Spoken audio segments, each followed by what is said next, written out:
नमस्कार, एक बार फिर से आप सभी का बहुत-बहुत स्वागत है हमारे यूट्यूब चैनल पे। आज फिर से मैं आप सभी के लिए class 12th political science chapter 8 है ये और इसका नाम है पर्यावरण और प्राकृतिक संसाधन। इंग्लिश में इसे हम एनवायरनमेंट एंड नेचुरल रिसोर्सेज कहेंगे। बहुत ही महत्वपूर्ण चैप्टर है ये आपके पॉलिटिकल साइंस के लिए और एग्जाम के लिए भी। क्योंकि इससे जुड़े हुए कई सारे ऐसे आपको ग्रुप ऑर्गेनाइजेशन के बारे में प्रश्न पूछा जाएगा जो अभी वर्तमान समय में हमारे पूरे विश्व के अंदर पर्यावरण को लेके काम करते हैं, इन्वायरमेंट को लेके काम करते हैं, ग्लोबल वार्मिंग के ऊपर काम करते हैं, पृथ्वी के और भी कई नजरियों और मुद्दों के ऊपर काम करते हैं। तो आइए शुरुआत करते हैं पर्यावरण और प्राकृतिक संसाधन। इसमें सबसे पहला पॉइंट जो है वो हमारा कहता है पर्यावरण किसे कहते हैं। हम क्लास 6 से पर्यावरण के बारे में पढ़ते आए हैं, इन्वायरमेंट के बारे में पढ़ते आए हैं, तो आपको ज्यादा परेशानी नहीं होगा पर्यावरण को समझने में। इसको अगर संधि विच्छेद किया जाए तो पर्यावरण को पहली बार परि और दूसरी तरफ आवरण की तरह समझा जाता है। परि का मतलब होता है ऊपरी भाग, मतलब ऊपर का कवर, आवरण। और आवरण वह होता है जो उसे ढका हुआ रखता है, मतलब जो वनस्पति तथा जीव जंतुओं को ऊपर से ढके हुए हैं वही हमारा पर्यावरण कहलाता है। पर्यावरण का कहने का मतलब है, इन्वायरमेंट कहने का मतलब है कि हम पृथ्वी पे जो रहते हैं तो यहाँ पे सिर्फ मनुष्य ही तो नहीं रहता। यहाँ पे कई प्रकार के वनस्पति हैं, कई प्रकार के जीव हैं, जंतु हैं, मनुष्य है, कीड़े मकोड़े हैं, जल है, पहाड़ है, बहुत प्रकार के रिसोर्सेज हैं यहाँ पे। इन सभी को जो कवर करके रखता है ऊपर की तरफ से, वही हमारा पर्यावरण कहलाता है। नेक्स्ट पॉइंट हमारा कहता है प्राकृतिक संसाधन, जिसे हम नेचुरल रिसोर्सेज कहते हैं, जो प्रकृति के माध्यम से हमें प्राप्त होता है। जैसे कि प्रकृति से प्राप्त मनुष्य के उपयोग के साधन, मनुष्य आम इंसान जिन संसाधनों का उपयोग करता है और वो प्रकृति से प्राप्त है। कई बार लोग इसे कहते हैं जिसे हमने भगवान से ग्रहण किया है या भगवान से प्राप्त किया है, वो भी प्राकृतिक संसाधन है। तो अलग अलग लोग जो है, प्रकृति को भी भगवान माना जाता है और प्रकृति भगवान है ही। अगर आप दूसरे नजरिए से देखें तो आपको ये बात लगेगा कि नहीं, प्रकृति ही भगवान है, क्योंकि ये सारी चीजें जो हैं वो मनुष्यों के द्वारा नहीं बनाया गया है, प्रकृति के द्वारा प्रदान किया गया है, जिसका उपयोग हम आम मनुष्य अपने जीवन को जीने के लिए करते हैं। ये प्राकृतिक संसाधन कहलाता है। मानव जीवन का अस्तित्व, प्रगति, विकास संसाधनों पर ही निर्भर करता है। जो भी मनुष्य है वो जो भी प्रगति करता है, जो भी विकास करता है, या फिर एग्जिस्ट रहने के लिए उसको जिस प्रकार की चीजों की जरूरत होती है, जैसे पानी की बात हो गई, हवा की बात हो गई, मिट्टी की बात हो गई, तो ये सारी चीजें प्रकृति के द्वारा बनाई गई है। आदि काल से ही, मतलब बहुत समय पहले से ही मनुष्य जो है वो प्रकृति से विभिन्न प्रकार की वस्तुएं प्राप्त कर अपनी आवश्यकताओं को पूरा करता रहा। ये आज से नहीं है, बहुत समय पहले से ही मनुष्य जो है वो प्रकृति से कई प्रकार के चीजों को ग्रहण करके अपने जीवन को चलाता आया है। वास्तव में संसाधन वही है जिनकी उपयोगिता मानव के लिए हो। संसाधन आप उसे ही कह सकते हैं जिसका उपयोग मानव कर रहा हो। मानव उपयोग के लिए जिन चीजों का उपयोग होता है वही रिसोर्सेज कहलाते हैं। हालांकि रिसोर्सेज भी जो है वो दो प्रकार के होते हैं। एक तो होता है प्राकृतिक संसाधन, दूसरा होता है कृत्रिम संसाधन, या फिर आप इसे मानव निर्मित संसाधन भी कह सकते हो। प्राकृतिक संसाधन में आप नेचुरल रिसोर्सेज कहोगे और कृत्रिम संसाधन में मैन मेड भी कह सकते हो, आर्टिफिशियल भी कह सकते हो, जिसे मनुष्य ने अपनी प्रगति के लिए बनाया है, अपने सुविधा के लिए बनाया है, अपने जीवन को आसान करने के लिए बनाया है, वो मानव संसाधन कहलाता है। जैसे कि आप सभी को पता है कि ये helicopter, bike, mobile, laptop, computer, internet, wifi, ये सारी चीजें जो हैं, कार हो गया, एसी हो गया, ये सारी चीजें प्रकृति ने हमें नहीं दिया है। हम इंसानों ने इसे अपनी सुविधाओं के लिए बनाया है, अपने जीवन को आसान करने के लिए बनाया है। तो ये सब तो मानव निर्मित संसाधन होगा।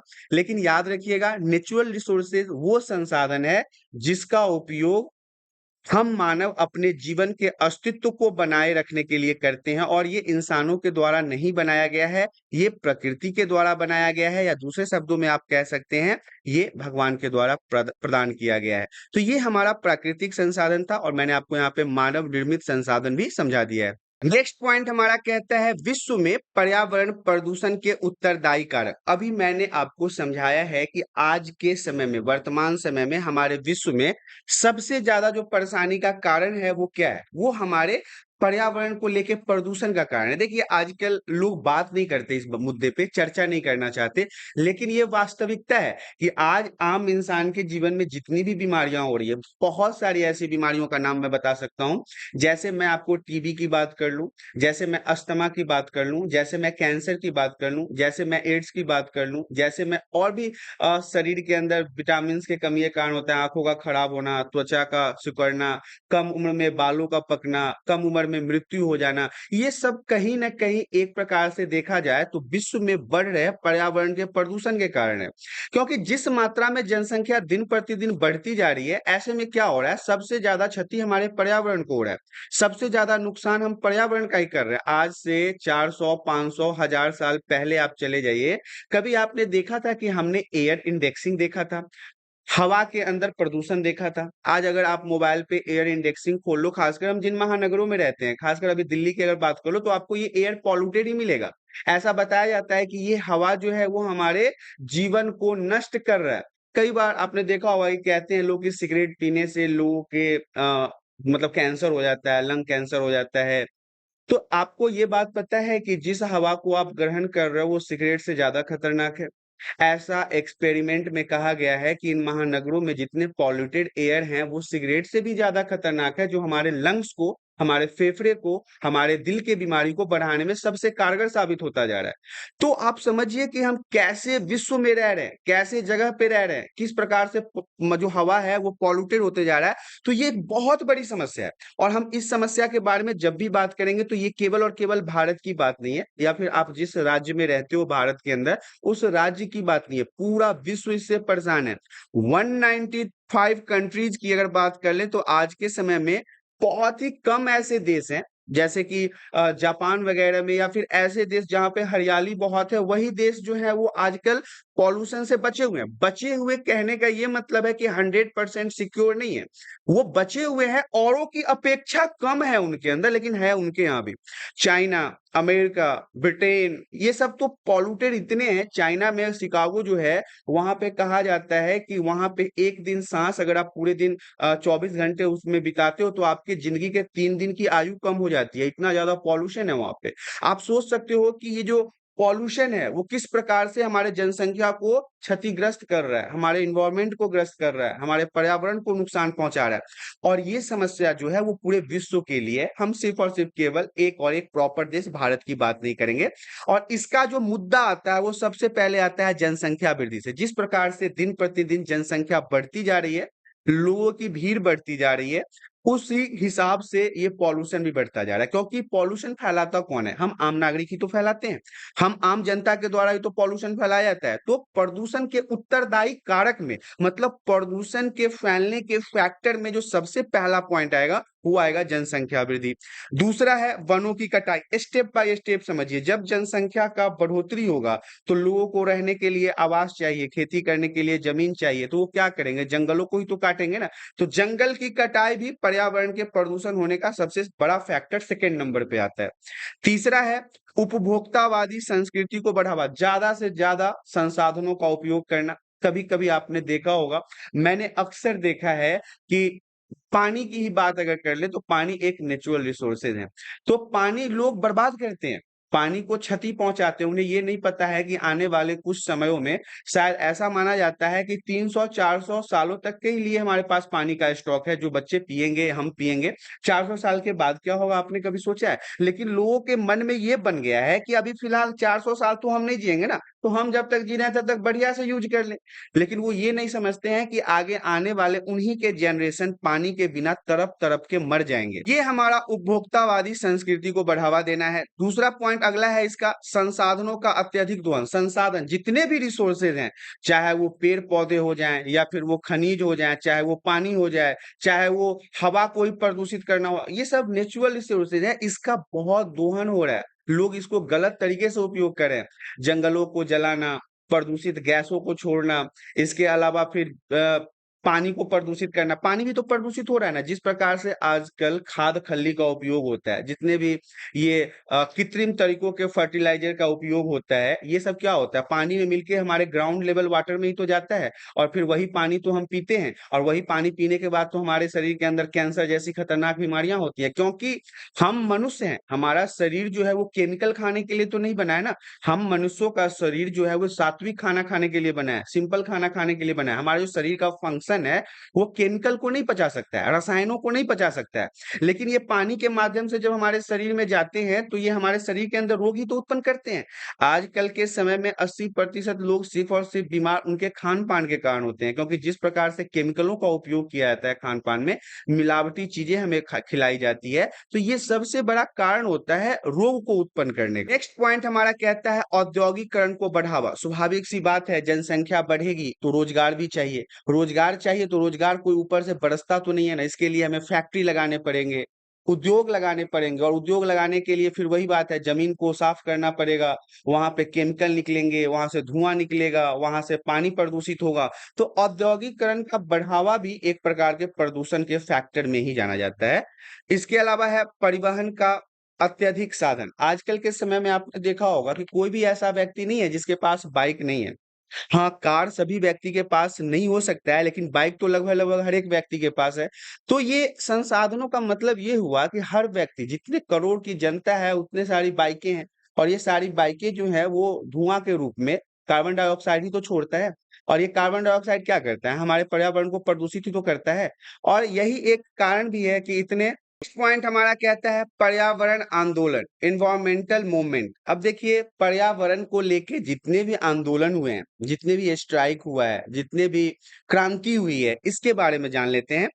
पर्यावरण की सुरक्षा को लेकर, पर्यावरण को बचाने को लेकर विभिन्न देशों की सरकारों के अतिरिक्त विभिन्न भागों में सक्रिय पर्यावरणीय कार्यकर्ताओं ने अंतर्राष्ट्रीय एवं स्थानीय स्तर पर कई आंदोलन किए हैं। पर्यावरण एक अहम मुद्दा है, पर्यावरण एक बहुत बड़ा मुद्दा है जिसको सही करना बहुत जरूरी है। और इसको सही करने के लिए क्या है कि सरकारें तो काम कर ही रही है, चाहे वो राष्ट्रीय हो या अंतर्राष्ट्रीय हो। कई सारे ऑर्गेनाइजेशन भी हैं जो इसके ऊपर काम कर रहे हैं, मतलब संगठन भी हैं। इसके अलावा स्थानीय लोग जो भी हैं वो भी इसके ऊपर काम कर रहे हैं कि हमें अपने पर्यावरण को कैसे बचाना है। तो इसको लेके कई प्रकार के आंदोलन हुए हैं, उसी आंदोलन के बारे में अब हम जानेंगे। सबसे पहले आंदोलन की बात कर लेते हैं। सबसे पहले आंदोलन में है दक्षिण देशों की। अगर हम बात करें तो दक्षिण देशों में हमारा मैक्सिको आता है, चिले आता है, ब्राजील आता है, मलेशिया आता है, इंडोनेशिया आता है, अफ्रीका आता है, और भारत के वन आंदोलन जो है इसी के अंतर्गत जाने जाते हैं। मतलब ये जितने भी देशों का मैंने नाम बताया, चाहे वो मैक्सिको है तो मैक्सिको में भी जंगल को लेके, पर्यावरण को लेके कई सारे आंदोलन हुए हैं। चिले में हुआ है, ब्राजील में हुआ है, मलेशिया में हुआ है, इंडोनेशिया में हुआ है, अफ्रीका में हुआ है, और भारत में भी कई प्रकार के आंदोलन हुए हैं जिसमें वनों को बचाने की बातें की गई है। दूसरे नंबर पे है ऑस्ट्रेलिया में खनिज उद्योगों के विरोध में आंदोलन हुआ है। ऑस्ट्रेलिया और ऑस्ट्रिया में हमेशा अंतर रखिएगा। हम अभी ऑस्ट्रेलिया की बात कर रहे हैं, तो यहाँ पे ऑस्ट्रेलिया में क्या है, जो खनिज उद्योग है, जो जमीन से नीचे से हमें प्राप्त होता है, उसके लिए जितने भी उद्योग लगाए जा रहे थे, उसके कारण पर्यावरण में प्रदूषण फैल रहा था। तो वहां के लोगों ने इसके विरोध में आंदोलन किया है, ऑस्ट्रेलिया के लोगों ने इसके विरोध में आंदोलन किया है।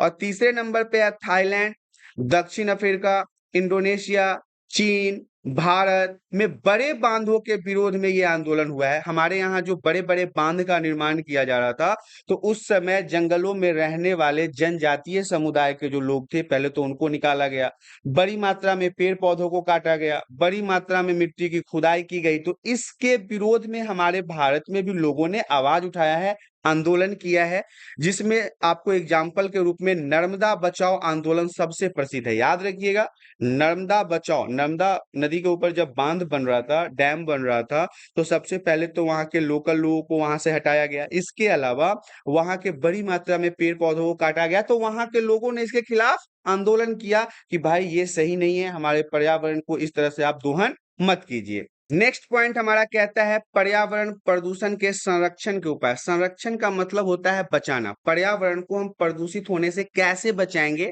कैसे इस पे हम कंट्रोल करेंगे ताकि हमारे पर्यावरण में हो रहे प्रदूषण या किसी प्रकार की परेशानी, चाहे वो ग्लोबल वार्मिंग ही हो जाए, उष्णन की बात हो जाए, या फिर हवा के प्रदूषण की बात हो जाए, पानी के प्रदूषण की बात हो जाए, ये सारे प्रदूषण को हम कंट्रोल कैसे कर सकते हैं। तो इन सारे प्रदूषण को कंट्रोल करने का सबसे जो मेन फैक्टर है वो है जनसंख्या। तो जनसंख्या पे नियंत्रण करना बहुत जरूरी है। यदि जनसंख्या पे कंट्रोल हो जाए तो पर्यावरण के प्रदूषण को कुछ हद तक रोका जा सकता है, स्थिर किया जा सकता है। दूसरा है वन संरक्षण। जंगलों को सुरक्षित रखना बहुत जरूरी है और ज्यादा से ज्यादा पेड़ लगाना बहुत जरूरी है। जिस प्रकार से आजकल के समय में पेड़ों की कटाई हो रही है या पेड़ सूख रहे हैं, जिस प्रकार से पेड़ों का बिल्कुल आप कह सकते हैं छत बिछत हो रहा है जंगल, ऐसे में जंगलों को सुरक्षित रखना काफी महत्वपूर्ण माना जाता है। नेक्स्ट है पर्यावरण मित्र तकनीक का उपयोग। पर्यावरण मित्र कहने का मतलब है ऐसे लोगों के साथ मिलजुल कर हमें पर्यावरण के दोस्त के रूप में काम करना है, जो एक ग्रुप बनाए, एक संगठन बनाए और अधिक से अधिक पेड़ों को लगाए, जिससे आने वाले समय में हम पर्यावरण के अंदर हो रहे प्रदूषण को कंट्रोल कर सके और उसे बैलेंस कर सके, संतुलित कर सके। नेक्स्ट पॉइंट हमारा कहता है प्राकृतिक संसाधनों का संतुलित प्रयोग। जब जरूरत ना हो तो हमें नेचुरल रिसोर्सेज का उपयोग नहीं करना है, उसका दोहन नहीं करना है, पानी की बर्बादी नहीं करना है, CO2 को बढ़ावा नहीं देना है, उष्णन को बढ़ावा नहीं देना है। तो हमेशा ध्यान रखना है कि हमें सीमित मात्रा में ही अपने जितने भी रिसोर्सेस हैं उनका उपयोग करना है। परिवहन की अगर बात कर लें तो जहां पे जरूरत हो काफी वहीं पे हमें परिवहन का उपयोग करना है, अपने कार का, बाइक का। ये नहीं कि जब भी हम कहीं जाते हो तो बाइक ले लिया, कार ले लिया। अगर बहुत जरूरी है, अगर एक व्यक्ति को ही अगर कहीं जाना है घर से बाहर, तो कोशिश करें कि वो बस ले लें, मेट्रो ले लें, ट्रेन ले लें। लेकिन अब एक व्यक्ति के जाने के लिए अगर आप पूरी कार का उपयोग करते हो, ठीक है आपका पेट्रोल है, आपके पैसे हैं, लेकिन पर्यावरण तो पूरे विश्व के लिए है, पर्यावरण तो पूरे भारत का है, उससे होने वाले क्षति तो पूरे लोगों को फैलना है। तो ये हमें खुद समझना पड़ेगा, इसे हमें कोई समझा नहीं सकता। ये हमारे आंतरिक आत्मज्ञान होगा कि हम कैसे कम से कम परिवहन का उपयोग करें। जन जागरूकता कार्यक्रम में भाग लेना है, मतलब जनताओं, जो अब सारे लोग तो पढ़े लिखे नहीं है ना, उन लोगों को बताना पड़ेगा कि भाई साहब जिस प्रकार से आप पानी को बर्बाद कर रहे हो तो आगे आने वाले समय में आपके बेटे के बेटे के बेटे जो है वो पानी के बिना तड़प के मर जाएगा। उनको ये समझाना पड़ेगा जिस प्रकार से आप पेड़ों की कटाई कर रहे हो ना, तो आगे आने वाले समय में हमारे ही वंश के लोग हवा के बिना तड़प तड़प के मर जाएंगे। इसलिए अधिक से अधिक पेड़ लगाइए, अधिक से अधिक पानी का बचत कीजिए, अधिक से अधिक प्रदूषण को फैलने से रोकिए। और जितना ये सब चीज पे हम कंट्रोल करेंगे ना, उतना ये हमारे आगे के जनरेशन के लिए ही फायदेमंद होगा। अगला पॉइंट हमारा कहता है अंतरराष्ट्रीय सहयोग। अंतरराष्ट्रीय सहयोग मतलब होता है कि जितने भी इंटरनेशनल ऑर्गेनाइजेशन है उन्हें भी इन मुद्दों पर हर एक देश, हर एक राज्य को सहयोग करना चाहिए, कंट्रोल करना चाहिए, बैलेंस करना चाहिए कि भाई साहब आप इन इन उपायों से अपने देश के अंदर, अपने राज्य के ऊपर प्रदूषण के खतरे को रोक सकते हो, कम कर सकते हो। नेक्स्ट पॉइंट हमारा कहता है वैश्विक तापन, जिसे हम ग्लोबल वार्मिंग भी कहते हैं। वैश्विक तापन को पहले समझ लीजिए। आजकल के समय में क्या हो रहा है कि पूरे विश्व में टेम्परेचर जो है, जो गर्मी है ना, वो दिन प्रतिदिन बढ़ता जा रहा है। तो ये सिर्फ भारत की बात नहीं है, पूरे विश्व के लिए समस्या है। इसीलिए इसे हम वैश्विक तापन कहते हैं और इंग्लिश में ग्लोबल वार्मिंग के नाम से जानते हैं। वायुमंडल के ऊपर ओजोन गैस की एक पतली सी परत है। हमारे जो वातावरण है उसमें ओजोन परत की एक पतली सी परत है ओजोन गैस का। वो क्या करता है कि सूर्य के प्रकाश से आने वाली जो हानिकारक किरणें होती है ना, उसे वो छान लेता है। जैसे आप चाय बनाते हो और चाय पत्ती को चाय के अंदर से छान लेते हो, तभी वो पीने लायक होता है ना। तो ऐसे ही ओजोन परत जो है वो एक छननी का काम करता है, जो सूर्य के अंदर से आने वाले हानिकारक किरणों को ऊपर ही छान लेता है और अच्छे किरणों को जमीन पे भेजता है। लेकिन जैसे जैसे प्रदूषण फैलता जा रहा है ना, तो ओजोन परत में छेद हो गया है, वो फट गया है। जैसे पर्दे फट जाते हैं ना, मच्छरदानी फट जाता है ना, वैसे वो फट गया है। तो अब क्या हो रहा है कि सूर्य के प्रकाश जो है वो डायरेक्टली पृथ्वी पे आ रहा है, मतलब वो हानिकारक किरणें भी आ रही है, जिसके कारण स्किन कैंसर होने की खतरा सबसे ज्यादा होता है। आप देखोगे कि आप अधिक समय तक अगर धूप में रहते हो तो आपके चमड़े जलने शुरू हो जाएंगे, काला होना शुरू हो जाएगा। और लंबे समय तक अगर आप किसी ऐसे गर्मी के समय में अगर आप धूप में खड़े रहते हो तो आपको स्किन कैंसर होने के भी खतरा सबसे ज्यादा बढ़ जाता है। जाता है। यह क्या होता है, अब देखो सूर्य की रोशनी जो है ना वो छन कर पृथ्वी तक पहुंचती है, यह ऑलरेडी मैंने अभी आपको बताया है। यह सूर्य की हानिकारक पराबैंगनी मतलब पराबैंगनी किरणें का कहने का मतलब यही वो किरण है जो इंसान के या जंतु के जीवन के लिए सबसे खतरनाक होता है। ये इसे हमें बचाता था, कौन बचाता है, ओजोन परत बचाता था। इस गैस की परत में अब क्या हो गया है, छेद हो गया है, फट गया है ये, जिससे अब सूरज की किरणें जो है वो सीधे पृथ्वी पर आ जाती है, जिससे पृथ्वी का तापमान बढ़ रहा है। कार्बन डाइऑक्साइड, मीथेन, हाइड्रोफ्लोरोकार्बन ये गैस ग्लोबल वार्मिंग का प्रमुख कारण है। अब कई बच्चों के समझ में ये आ रहा होगा कि भाई साहब ये ग्लोबल वार्मिंग है, ये तो समझ गया मैं, विश्व उष्णन है ये भी समझ गया मैं, ये फैल क्यों रहा है? तो आपको कई बार ये फील होगा आपको कि हाँ हो सकता है कि ये प्रदूषण के कारण फैल रहा होगा।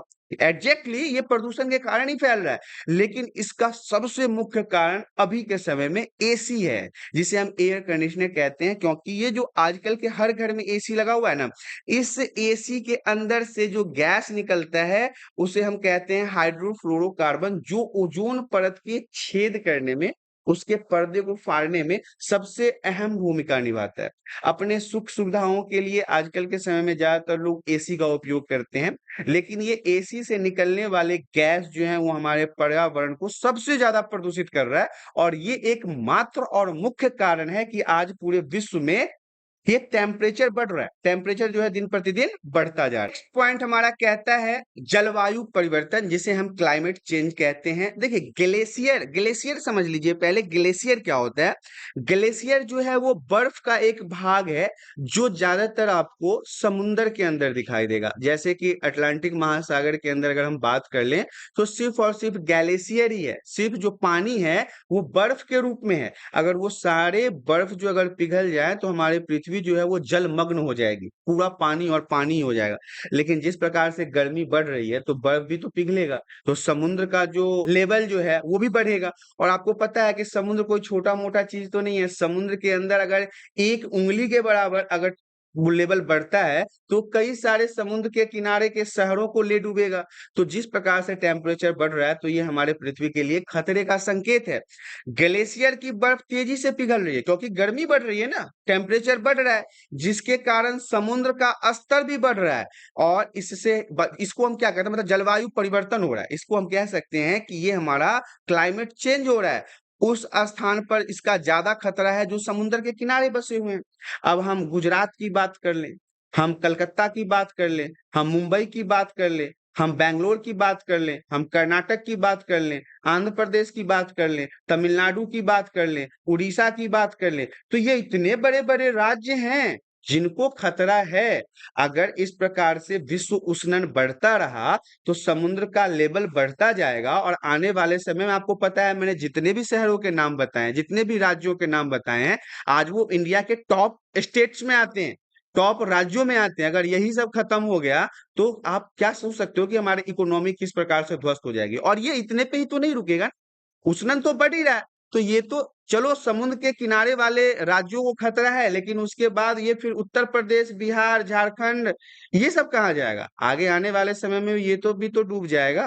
नेक्स्ट पॉइंट हमारा कहता है लिमिट्स टू ग्रोथ नामक पुस्तक, ये बुक के बारे में हमें देखना है। The limits to growth, the limits to growth क्या है, किसने लिखा, क्यों लिखा, कब लिखा, और इसके अंदर जानकारी क्या है। तो वैश्विक मामलों को, जो भी बात पूरे विश्व की आएगी, विश्व के अंदर के आने वाले देशों का आएगा, तो उसके सारोकार रखने वाले विद्वानों का एक समूह है जिसका नाम है क्लब ऑफ रोम।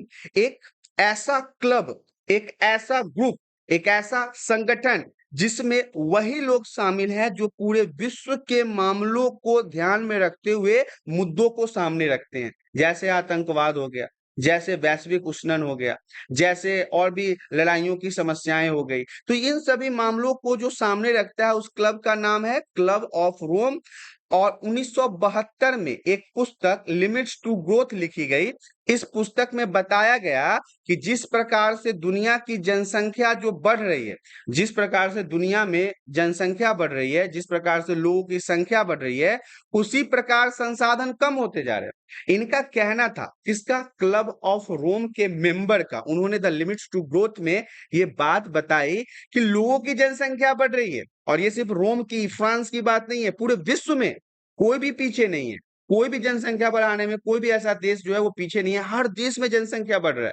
तो जनसंख्या जिस प्रकार से बढ़ रहा है उसी प्रकार से हमारे संसाधन भी कम हो रहे हैं, हमारे रिसोर्सेज भी कम हो रहे हैं। किसमें बताया गया है? लिमिट्स टू ग्रोथ में बताया गया है। नेक्स्ट पॉइंट हमारा कहता है प्राकृतिक संसाधनों का संरक्षण कैसे किया जाता है, नेचुरल रिसोर्सेज को कैसे बचाया जा सकता है।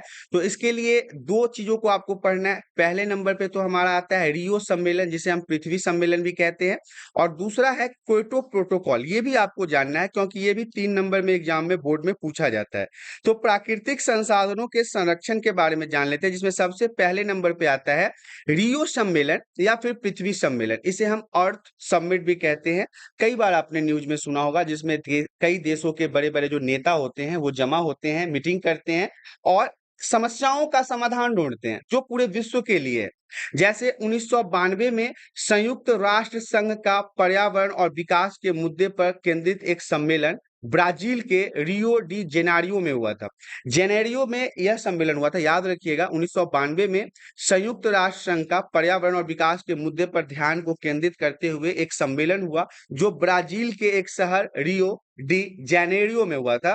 इसे पृथ्वी सम्मेलन भी कहा जाता है। इसे पृथ्वी सम्मेलन भी कहा जाता है। रियो सम्मेलन का ही दूसरा नाम पृथ्वी सम्मेलन है। इस सम्मेलन में 170 देश, हजारों स्वयंसेवी संगठन और अनेक बहुराष्ट्रीय कंपनियों ने भाग लिया। याद रखिएगा, 170 देशों के नेताओं ने भाग लिया। हजारों स्वयंसेवी कहने का मतलब है कि खुद के द्वारा बनाए गए ऑर्गेनाइजेशन, जिसे हम एनजीओ के नाम से जानते हैं, इन्होंने भी भाग लिया। इसके अलावा बहुत सारी इंटरनेशनल कंपनियों ने भी लिया, क्योंकि जितने भी उद्योग होते हैं उनके कारण ही तो ये पर्यावरण के अंदर प्रदूषण फैलता है ना। तो इन कंपनियों को भी शामिल होना पड़ा, जिससे यह मुद्दा उठाया जाए कि आपकी जो कंपनियां हैं क्या वो सही तरीके से काम कर रही है, वो ज्यादा से ज्यादा आपको पर्यावरण में प्रदूषण तो नहीं फैला रही है। तो इतने लोगों ने भाग लिया, जिसे हम रियो सम्मेलन कहते हैं। रियो सम्मेलन कहने का मात्र यही कारण है कि ये ब्राजील के रियो डी जेनेरो में हुआ था, इसलिए इसे हम रियो सम्मेलन कहते हैं। दूसरे नाम के हिसाब से आप इसे पृथ्वी सम्मेलन को भी कह सकते हैं। इसे आप पृथ्वी सम्मेलन के नाम से भी इसको एक्सप्लेन कर सकते हैं। नेक्स्ट पॉइंट हमारा कहता है रियो सम्मेलन या पृथ्वी सम्मेलन की विशेषताएं और महत्व। क्या विशेषता था रियो सम्मेलन का या पृथ्वी सम्मेलन का? क्या महत्व है इसका? क्यों हुआ था ब्राजील में? और क्या यह अफोर्डेबल था? क्या यह उपयोगी था? क्या इससे कुछ फायदे हुए या नहीं हुए? इनकी विशेषताएं क्या थी? तो उसके बारे में जान लेते हैं। आखिर यह सम्मेलन जो हुआ उसमें पर्यावरण को लेके बढ़ते सरोकार को इसी सम्मेलन में राजनीतिक दायरे में ठोस रूप मिला। मतलब अब 170 देश के लोग यहाँ पे उपस्थित थे, तो जो भी बातें होती वो तो ठोस ही होती। यहाँ पे सिर्फ और सिर्फ इन्होंने पर्यावरण से जुड़े मुद्दों के ऊपर बात किया और सभी देशों ने इसे स्वीकार भी किया, क्योंकि सारे राजनेता ही तो थे, हर देश के बड़े बड़े नेता ही तो थे, सुप्रीमो ही तो थे, तो सबने मिलकर इसे स्वीकार किया। रियो सम्मेलन में यह बात खुलकर सामने आई कि विश्व के धनी और विकसित देश अर्थात उत्तरी गोलार्ध तथा गरीब और विकासशील देश यानी दक्षिणी गोलार्ध पर्यावरण को अलग अलग एजेंडे के पैरोकार है। मतलब देखिए अब क्या हुआ कि यहाँ पे यह बात सामने आई कि जो विकसित देश है और जो विकासशील देश है, विकासशील देश में हमारे भारत के साइड आता है और विकसित देश में पश्चिमी देश आते हैं। जैसे रूस हो गया, वो विकसित हो चुका है, अमेरिका है विकसित है, चीन है वो भी विकसित है, इंग्लैंड है विकसित है, ब्रिटेन है विकसित है, जर्मनी विकसित है, फ्रांस विकसित है, भारत विकासशील है, रास्ते पे चल रहा है। पाकिस्तान कुछ है ही नहीं, ये तो ना विकासशील में है ना विकसित में है, ये तो खत्म है। ये तो मतलब ग्राउंड लेवल से नीचे घुस गया है। गड्ढा खोद के नहीं किसी को गाड़ के ठोक देते हैं, वो है ये। नेपाल का तो आपको पता ही है, ये तो ऐसे ही भारत के लेन देन पे चलता है।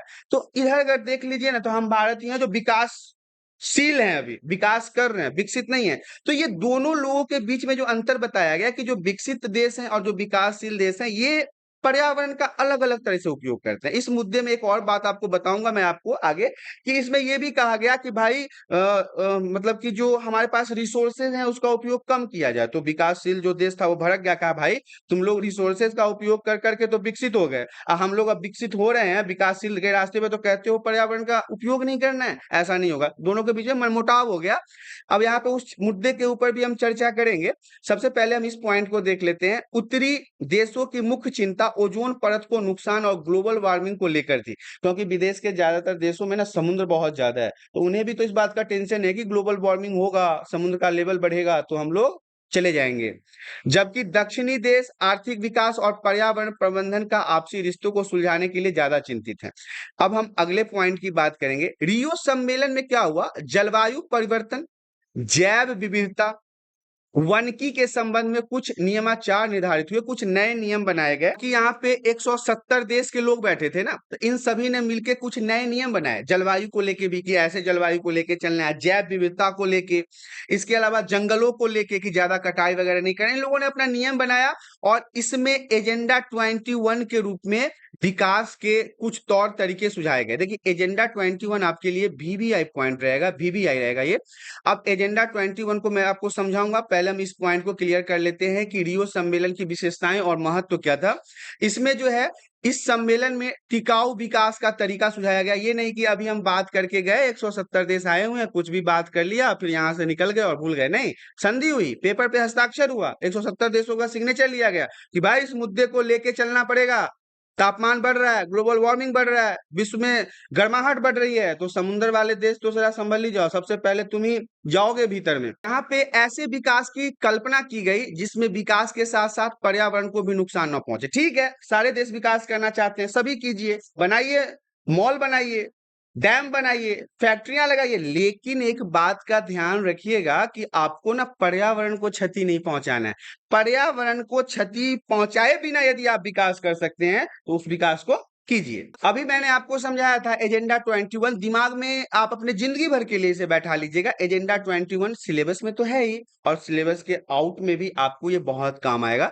एजेंडा 21 है क्या? तो इसमें यही बताया गया कि आपको जो विकास करना है करो, जितनी तरक्की करना है करो, जितना पैर फैलाना है फैलाओ, मॉल बनाओ, 5 स्टार होटल बनाओ, 7 स्टार बनाओ, फैक्ट्रियां लगाओ, मेट्रो बनाओ, रेलवे बनाओ, बंदरगाह बनाओ, जो करना है करो, लेकिन पर्यावरण को नुकसान नहीं पहुंचना चाहिए। यही हमारा एजेंडा 21 था। पर्यावरण को नुकसान, पेड़ नहीं काटना है, डैम बनाने के लिए पेड़ नहीं काटना है, डैम बनाने के लिए पानी को बर्बाद नहीं करना है, खेती करने के लिए फर्टिलाइजर का ज्यादा उपयोग मत कीजिए। मतलब सब कुछ करो, विकास करो, बढ़िया है, ठीक है, लेकिन पर्यावरण को प्रदूषित मत करो, क्योंकि जिस प्रकार से पर्यावरण प्रदूषित होगा वो आगे आके हमारे ही ऊपर ही तो आना है, हम ही तो उसके भुक्तभोगी होंगे, क्योंकि इस पर्यावरण का उपयोग कौन करता है? हम ही तो करते हैं। नेक्स्ट पॉइंट हमारा कहता है एजेंडा 21 की आलोचना भी हुई। आलोचना कहने का मतलब है शिकायतें भी हुई। इसमें कहा गया है कि एजेंडा 21 में पर्यावरण पर कम और विकास पर ज्यादा ध्यान दिया जा रहा है। पर्यावरण को मतलब कुछ लोगों ने कहा कि पर्यावरण का कहाँ ध्यान है, इसमें कोई ध्यान नहीं है पर्यावरण के ऊपर, सिर्फ और सिर्फ विकास के ऊपर लोग ध्यान दे रहे हैं। अब देखिए स्वाभाविक सी बात है, जो देश ऑलरेडी विकासशील हैं और जो विकसित हैं उसमें अंतर तो होगा ना। अब जो देश अभी विकास कर रहे हैं उनको तो भाई फैक्ट्री लगानी पड़ेगी, उनको तो डैम बनाना पड़ेगा, उनको तो सड़कें बनानी पड़ेगी, मेट्रो बनाना पड़ेगा, तभी तो वो विकास कर पाएंगे। और जो देश ऑलरेडी ये सब कर चुके हैं वो अब बोल रहे हैं कि भैया विकास करो लेकिन आप पर्यावरण को प्रदूषित मत करो। ऐसा थोड़ी ना होता है। अब हम अगर विकासशील रास्ते पे हैं तो हमें तो करना पड़ेगा ये सारी चीजें, इसलिए ना इन दोनों के बीच में थोड़ा सा मतभेद हो गया था। दूसरे नंबर पे है क्योटो प्रोटोकॉल। पर्यावरण समस्याओं को लेकर विश्व जनमानस के बीच में जापान के क्योटो शहर में 1997 में इस प्रोटोकॉल पर सहमति बनी। ध्यान से समझिएगा, क्योटो जो है वो जापान का एक शहर है, इसीलिए इसे हम क्योटो प्रोटोकॉल कहते हैं। 1997 की बात है, 1997 में। इसमें पर्यावरण की समस्याओं को देखते हुए पूरे विश्व के लोगों के बीच से जापान के क्योटो शहर में एक प्रोटोकॉल, एक संधि आप कह सकते हैं, एक विचार पर सहमति बनी। इस समझौते के लिए कुछ सिद्धांत तय किए गए, कुछ नियम बनाई गई और सिद्धांत के इस रूपरेखा यानी United Nations framework convention of climate change पर सहमति जताते हुए हस्ताक्षर हुआ। याद रखिएगा, ये जो क्योटो प्रोटोकॉल है इसमें जो रूपरेखा तैयार किया गया इसे हम कहते हैं United nation framework convention of climate change. इस पे लोगों ने सहमति दिया, अपना सिग्नेचर किया और इसे ही हम क्योटो प्रोटोकॉल के नाम से जानते हैं। अगला पॉइंट हमारा कहता है भारत और क्योटो प्रोटोकॉल। हमने अभी क्योटो प्रोटोकॉल के बारे में पढ़ा था कि ये 1992 में इस समझौते के लिए सिद्धांत तय किए गए थे और इसके रूपरेखा को हम United Nations framework convention of climate change पर के नाम से जानते हैं। तो अब हम इसमें भारत के साथ जो क्योटो प्रोटोकॉल हुआ है उसके बारे में जान लेते हैं। भारत में 2002 में क्योटो प्रोटोकॉल 1997 पर हस्ताक्षर किया गया था भारत के साथ। भारत ने इसके ऊपर हस्ताक्षर किया था और इसका अनुमोदन किया था, मतलब इसकी शुरुआत की थी। भारत, चीन और अन्य विकासशील देशों को क्योटो प्रोटोकॉल की बाध्यताओं से छूट दी गई, क्योंकि भारत जो था वो विकासशील देश है, ये विकसित देश नहीं है। इसलिए भारत, चीन और अन्य ऐसे काफी सारे जो विकासशील देश थे जो अभी विकास कर ही रहे थे, उन्हें इस प्रकार के प्रोटोकॉल से छुटकारा मिला, क्योंकि औद्योगिकरण के दौर में ग्रीन हाउस गैसों के उत्सर्जन के मामले में इसका कुछ खास योगदान नहीं था। खासकर हम अगर भारत की बात कर ले या चाइना की बात कर ले, तो ये जो ग्रीन हाउस इफेक्ट हो रहा है या फिर जो जहरीली गैसें निकल रही है, उसमें इन देशों का कोई हाथ नहीं था। इस कारण से इन्हें थोड़ा सा छुटकारा मिला। औद्योगिकरण के दौर में मौजूदा वैश्विक ताप वृद्धि जो है जलवायु परिवर्तन का जिम्मेदार माना जाता है। औद्योगिकरण के दौर में जो उद्योग दिन प्रतिदिन नए उद्योग लगाए जा रहे हैं, उसी कारण से ऐसा माना जाता है कि पूरे विश्व का टेम्परेचर, गर्मी जो है वो दिन प्रतिदिन बढ़ता जा रहा है। नेक्स्ट पॉइंट हमारा कहता है अवर कॉमन फ्यूचर नामक रिपोर्ट की चेतावनी। अब देखिए ये भी इंपॉर्टेंट है, एक नंबर में आपसे ये पूछा जा सकता है। 1987 में आई इस रिपोर्ट में बताया गया कि आर्थिक विकास के चालू तौर तरीके भविष्य में टिकाऊ साबित नहीं होंगे। ये जो हम अपने देश के आर्थिक विकास के लिए जो तौर तरीकों को अपना रहे हैं, जो नई नई पद्धतियों को अपना रहे हैं, तो अवर कॉमन फ्यूचर जो रिपोर्ट आई थी उसमें बताया गया कि आगे आने वाले भविष्य में इस तरह के जो तरीके हैं वो टिकाऊ नहीं होंगे, वो ज्यादा दिन तक नहीं चलने वाले हैं। नेक्स्ट पॉइंट हमारा कहता है पर्यावरण को लेकर विकसित और विकासशील देशों का रवैया। अब सबसे पहले तो हम ये जान लेंगे कि विकसित देश क्या है और विकासशील देश क्या है। तो विकसित देश के बारे में हम पहले जान लेते हैं, जिसे हम डेवलप्ड कंट्री कहते हैं। तो उत्तर के विकसित देश पर्यावरण के मसले पर उसी रूप से चर्चा करना चाहते हैं जिस दशा में पर्यावरण आज मौजूद है। लेकिन ये बात तो गलत है ना। उन्होंने शुरुआत से फैक्ट्री लगाई है, शुरुआत से उद्योग लगाया है, औद्योगिकरण किया है, जिसके कारण उन उनके अंदर, उनके देश के अंदर जो फैक्ट्रियां लग रही है उससे विश्व का तापमान, मतलब उष्णन जो है, गर्मी जो है वो ज्यादा बढ़ रहा है। लेकिन वो देश क्या चाहते हैं कि पर्यावरण के संरक्षण में हर देश की जिम्मेदारी बराबर हो। ऐसा तो नहीं हो सकता, क्योंकि ये विकसित देश है, इन्होंने खुद को डेवलप कर लिया है, इनका आर्थिक विकास हो चुका है, इनके अंदर फैक्ट्रियां लग चुकी है, इनके अंदर बड़े बड़े कारखाने, उद्योग लग चुके हैं। तो ये अगर अब ये चाहे कि जो विकसित देश है वो भी इसी तरह से रवैया अपनाए, तो ये तो संभव नहीं है। दूसरी तरफ अगर हम विकासशील देशों की बात कर ले, जैसे हमारा भारत देश भी है, विकासशील है, डेवलपिंग कंट्री है, मतलब ये विकास कर रहा है। विकासशील देशों का तर्क है कि विश्व में पारिस्थितिकी को नुकसान नहीं पहुंचना चाहिए या फिर विकसित देशों के औद्योगिक विकास से पहुंचा है। इन्होंने ऐसा कहा है कि जितने भी विकसित देश हैं उन्होंने ज्यादातर उद्योग लगा के पर्यावरण को प्रदूषित किया है। किसने कहा है? विकासशील देशों ने कहा है। यदि विकसित देशों ने पर्यावरण को ज्यादा नुकसान पहुंचाया है तो उन्हें इस नुकसान की भरपाई करने की जिम्मेदारी भी ज्यादा होनी चाहिए, क्योंकि उन्होंने हमारे पर्यावरण को ज्यादा क्षति पहुंचाया है, ओजोन परत को ज्यादा क्षति पहुंचाया है। इसलिए जिन देशों ने ज्यादा क्षति पहुंचाया है उन्हीं को ज्यादा इसका जिम्मेदारी भी सौंपा जाना चाहिए। इसके अलावा विकासशील देश अभी औद्योगिकरण की प्रक्रिया से गुजर रहा है। जितने भी विकासशील देश हैं, खासकर अगर हम भारत की बात कर लें, तो ये अभी विकास कर ही रहा है और जरूरी है कि उन पर प्रतिबंध न लगे, उन पर प्रतिबंध न लगाया जाए, ताकि आगे चल के ये भी विकसित देशों के लिस्ट में शामिल हो जाए। तो यही हमारा विकसित देश है और विकासशील देश के बारे में था। नेक्स्ट पॉइंट हमारा कहता है साझी संपदा, कॉमन प्रॉपर्टी क्या है? तो साझी संपदा उन संसाधनों को कहते हैं, उन रिसोर्सेज को कहते हैं जिन पर किसी एक का नहीं बल्कि पूरे समाज का या फिर आप कह सकते हैं पूरे समुदाय का हक होता है। जैसे कोई ग्राउंड हो गया जिसे हम मैदान कहते हैं, कुआं हो गया, नदी हो गया, इसमें पृथ्वी का वायुमंडल, अंटार्कटिका, समुद्री सतह और बाहरी अंतरिक्ष भी शामिल है। ये सब वो संपत्ति है जिसपे एक समाज का नहीं बल्कि पूरे, जिसका किसी एक व्यक्ति का हक न होकर के पूरे समाज का हक होता है। जैसे अगर हम बात कर ले मैदान, कुआं और नदी का, तो ये जिस देश के अंदर होगा उस देश की प्रॉपर्टी कहलाएगी। वहीं पे अगर हम वायुमंडल की बात कर ले तो ये पूरे विश्व की प्रॉपर्टी है। अटलांटिका महासागर की बात कर ले, समुद्र के सतह की बात कर ले, अंतरिक्ष की बात कर ले, तो इस पे साझी संपत्ति के रूप में देखा जाता है, क्योंकि ये किसी एक व्यक्ति, एक समुदाय का न होकर पूरे विश्व के लिए साझा माना जाता है। नेक्स्ट पॉइंट हमारा कहता है इस दिशा में कुछ महत्वपूर्ण समझौते भी हुए हैं, मतलब कुछ संधियां भी हुई है जिसके बारे में जान लीजिए। पहला तो है अंटार्कटिका संधि जो 1959 में हुआ, 1 नंबर में पूछे जाने की संभावना है। दूसरा है मॉन्ट्रियल प्रोटोकॉल जो 1987 में हुआ, ये भी 1 नंबर में पूछे जाने की संभावना है, नंबर 2 पे आता है ये। तीसरा है अंटार्कटिका पर्यावरणीय प्रोटोकॉल जो 1991 में हुआ, ये नंबर 3 पे आता है और ये भी आपसे 1 नंबर में एग्जाम में, फाइनल एग्जाम में पूछा जा सकता है। बोर्ड के लिए तीनों महत्वपूर्ण है। ये वो समझौते हैं, वो संधियां हैं जो साझी समझौतों मतलब साझी संपत्तियों के अंतर्गत आता है, जिसमें अंटार्कटिका संधि है, मॉन्ट्रियल प्रोटोकॉल है, अंटार्कटिका पर्यावरणीय प्रोटोकॉल इत्यादियों को देखा जाता है। नेक्स्ट पॉइंट हमारा कहता है साझी परंतु अलग अलग जिम्मेदारी। साझी तो है मतलब कि ये संपत्ति जो है वो पूरे समाज के लिए है, लेकिन इसमें जिम्मेदारी जो है वो बिल्कुल अलग अलग है। जैसे वैश्विक साझी संपदा की सुरक्षा को लेकर भी विकसित एवं विकासशील देशों के मत जो है, विचार जो है वो अलग अलग है।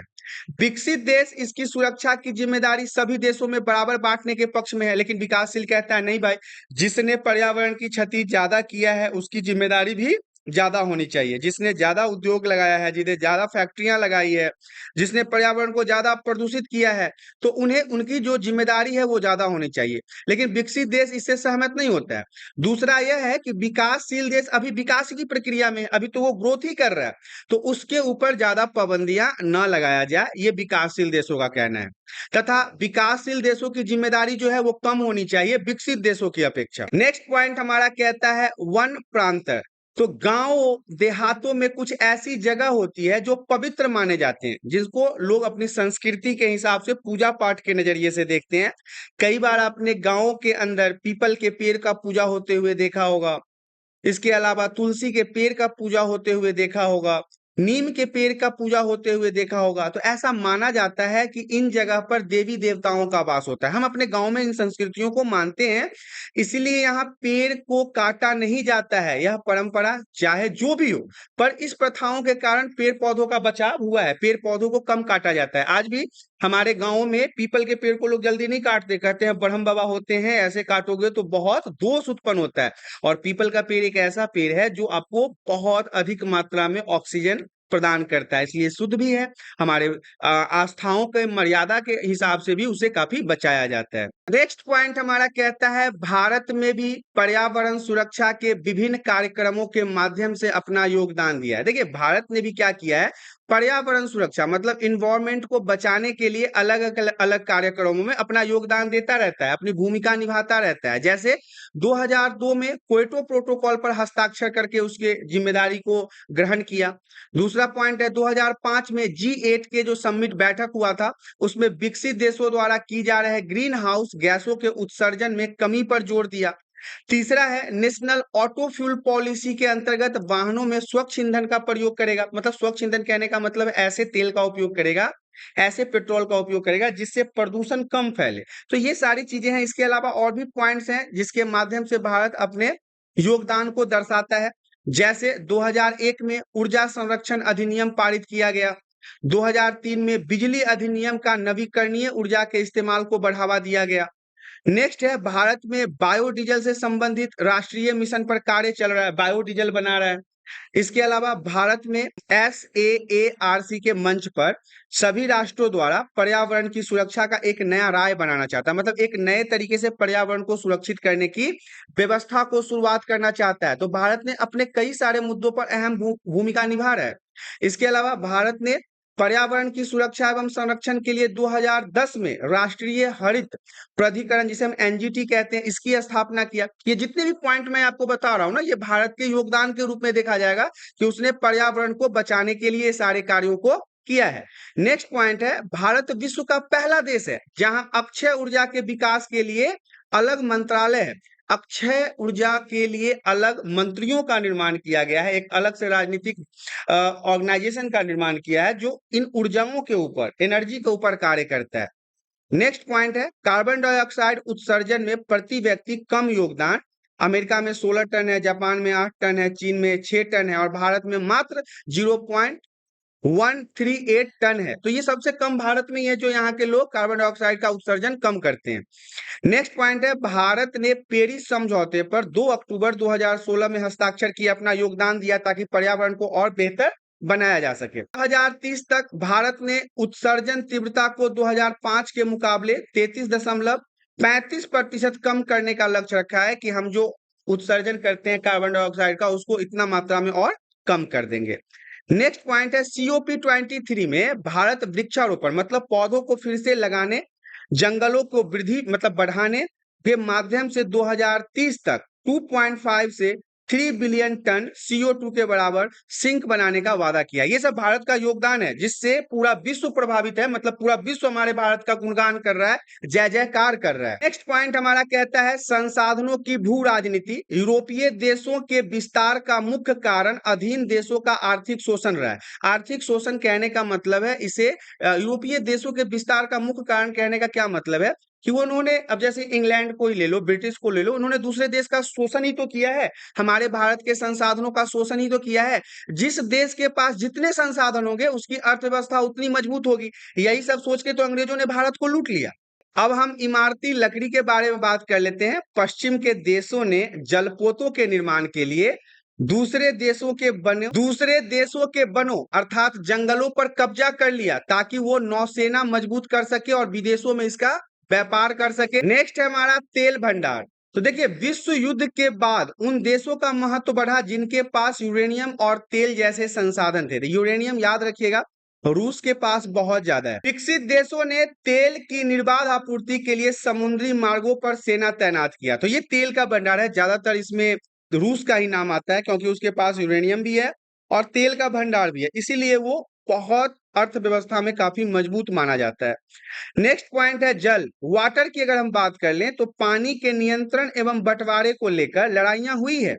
जॉर्डन नदी के पानी के लिए 4 राज्य दावेदार है, मतलब 4 राज्य जो है उस पे अपना हुकूमत जताना चाहते हैं, जिसमें इजराइल है, जॉर्डन है, सीरिया है और लेबनान है। और ये सिर्फ और सिर्फ जॉर्डन नदी को लेके ही चल रहा है, उसके पानी को लेके चल रहा है। तो ये जल के बारे में था। इस तरह से आपने देखा class 12th political science chapter number 8 है ये, पर्यावरण और प्राकृतिक संसाधन, एनवायरमेंट एंड नेचुरल रिसोर्सेज, यहाँ पे समाप्त हो गया है। आशा करता हूँ वीडियो में दी गई जानकारी आप सभी को पसंद आया होगा। जानकारी पसंद आया है तो वीडियो को लाइक कर दें। चैनल पे पहली बार आए तो चैनल को सब्सक्राइब कर लें ताकि इसी प्रकार के एजुकेशनल वीडियो आपको हमेशा प्राप्त होता रहे। आज के लिए इतना ही, धन्यवाद।